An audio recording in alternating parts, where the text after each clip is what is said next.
Assalamualaikum warahmatullahi wabarakatuh.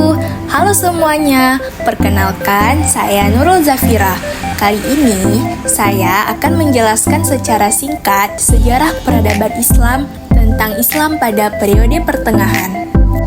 Nah, awal periode pertengahan ditandai dengan jatuhnya kota Baghdad yang pada saat itu sebagai pusat kebudayaan dan peradaban Islam ke tangan bangsa Mongol pada tahun 1258 Masehi. Sejak saat itu, politik umat Islam pun terpecah-pecah menjadi sejumlah kerajaan kecil, seperti dinasti Ilkhan, dinasti Timuriyah, dan dinasti Mamalik. Gambaran dunia Islam sebagai pusat peradaban dunia pun mulai memudar. Kegiatan transmisi dan transformasi ilmu pengetahuan dan peradaban Islam ke berbagai dunia juga mulai berkurang. Tradisi intelektual di dunia Islam sudah stagnan, pemikiran filsafat pun sudah tidak dikembangkan lagi. Namun, dunia Islam mulai berkembang kembali setelah terbentuknya 3 kerajaan besar, yaitu Kerajaan Utsmani di Turki, Kerajaan Safawi di Persia, dan Kerajaan Mughal di India. Nah, pertama kita akan membahas Kerajaan Turki Utsmani. Turki Utsmani merupakan kerajaan yang paling awal berdiri sekaligus sebagai kerajaan terkuat di antara ketiganya. Pendiri kerajaan ini adalah bangsa Turki dari kabilah Oghuz yang mendiami daerah Mongol dan daerah utara negeri Cina. Dalam jangka waktu kira-kira 3 abad, mereka berpindah-pindah ke Turkistan, kemudian Persia dan Irak. Mereka baru masuk Islam sekitar abad ke-9 atau ke-10 ketika mereka menetap di Asia Tengah. Pada tahun 1300 Masehi, bangsa Mongol menyerang kerajaan Saljuk dan Sultan Alauddin pun terbunuh. Kerajaan Saljuk kemudian terpecah-pecah ke dalam beberapa kerajaan kecil.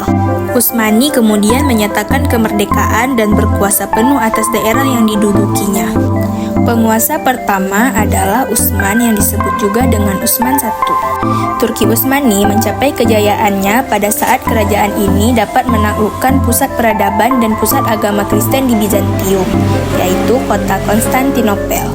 Konstantinopel pun akhirnya dapat ditaklukkan pada tahun 1453 Masehi oleh pasukan Islam pada masa pemerintahan Sultan Muhammad II yang bergelar Al-Fatih, artinya sang penakluk. Kerajaan Turki Utsmani berkuasa selama hampir 7 abad, yaitu dari tahun 1300 sampai 1924 Masehi dan diperintah oleh 38 sultan. Sebagai bangsa yang berdarah militer, Turki Utsmani lebih banyak memfokuskan kegiatan mereka dalam bidang kemiliteran. Sementara dalam bidang ilmu pengetahuan, mereka tampak tidak begitu menonjol. Dalam bidang kebudayaan, Turki Utsmani telah banyak melahirkan tokoh-tokoh penting. Adapun dalam hal pembangunan dan seni arsitek, Turki Utsmani telah menghasilkan keindahan-keindahan yang tinggi nilainya dan bercorak khusus, sehingga berbeda dengan peradaban dan kebudayaan daulah Islam lainnya. Kerajaan Turki Utsmani mulai memasuki fase kemunduran setelah Sultan Sulaiman Al-Qanuni wafat pada tahun 1566 Masehi.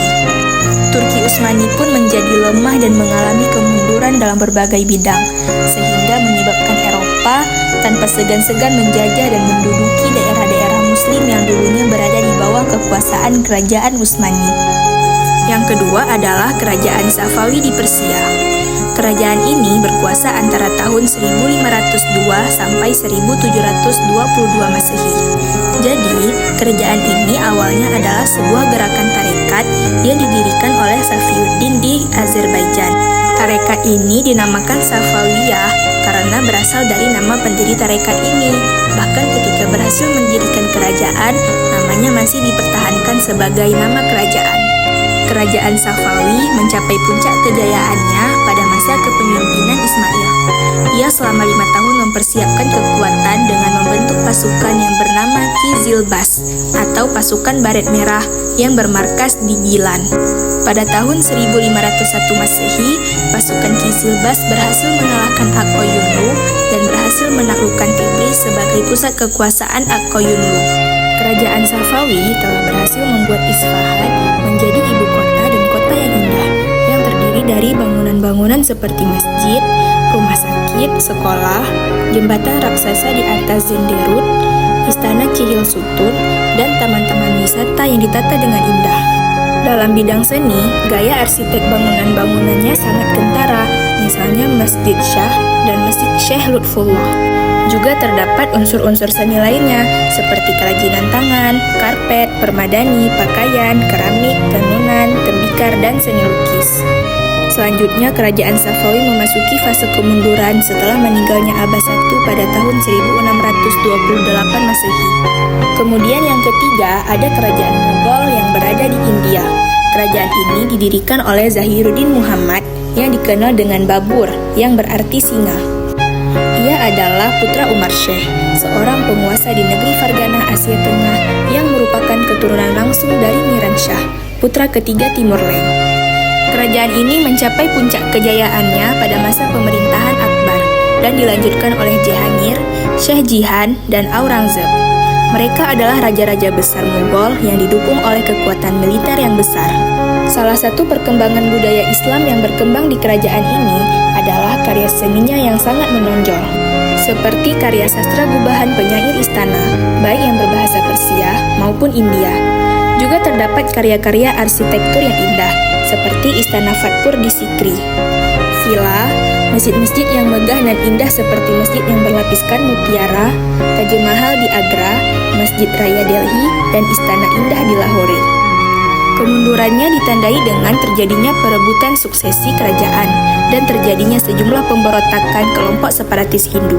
Bersamaan dengan itu, raja-raja pengganti Aurangzeb merupakan penguasa yang lemah sehingga tidak mampu mengatasi kemerosotan politik dalam negeri. Kemudian yang perlu kalian ketahui, di Indonesia, Islam sudah mulai masuk sejak periode Klasik. Dan pada periode pertengahan, Islam masih terus berlanjut meskipun menghadapi beberapa tantangan karena masuknya pengaruh kolonialisme Eropa yang mulai menguasai perdagangan rempah-rempah di Nusantara. Beberapa kerajaan Islam yang berdiri pada periode ini antara lain Kerajaan Aceh Darussalam, Kerajaan Demak, Kerajaan Mataram, Kerajaan Banten, Kerajaan Gorontalo, Kerajaan Ternate dan Tidore, dan Kerajaan Banjar. Kerajaan-kerajaan ini memiliki peranan penting dalam mempertahankan eksistensi dan identitas Islam di Indonesia. Oke teman-teman, jadi itu dia perjalanan Islam secara singkat pada periode pertengahan. Sekian, terima kasih. See you guys. Wassalamualaikum warahmatullahi wabarakatuh.